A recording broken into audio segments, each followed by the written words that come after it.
এখানে দেখো এই সংখ্যাটির বর্গ প্লাস এই সংখ্যাটির বর্গ সমান 0 বলা আছে। তো দুটি সংখ্যার বর্গের যোগফল কখনোই 0 হতে পারে না যদি না ওই সংখ্যাগুলো নিজেরাই 0 হয়। দেখো যদি আমি -5 এর বর্গ করি প্লাস +5 এর বর্গ করি, তো এরা কি 0 হবে? হবে না। দেখো যখন -5 কে আমরা বর্গ মানে কি দুবার গুণ করব, মাইনাসে মাইনাসে কি হয়ে যাবে +25 হয়ে যাবে আমাদের। তাহলে +25 প্লাস এটা তো প্লাস দেওয়াই আছে, তাহলে +25ই হবে, অর্থাৎ 50 হয়ে গেল। 0 হলো না আমাদের।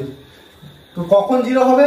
যদি এই সংখ্যাগুলো নিজেরাই 0 হয় তবেই একমাত্র আমাদের দুটি সংখ্যার বর্গের যোগফল 0 হতে পারে। তার মানে আমাদের এই সংখ্যাটা সমান 0 হতে হবে আর এই সংখ্যাটাও সমান আমাদের 0 হতে হবে, অর্থাৎ x - 3 সমান আমাদের 0 বা x সমান 3। আর এখান থেকে আমরা পাবো x - y সমান 0 বা x সমান y। আমরা x এর মান আগেই পেয়ে গেছি, তাহলে 3 সমান y।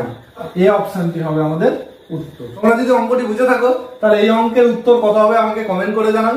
আর যারা চ্যানেলে নতুন আসছো চ্যানেলটিকে সাবস্ক্রাইব বা ফলো দিয়ে সাথে থাকবে।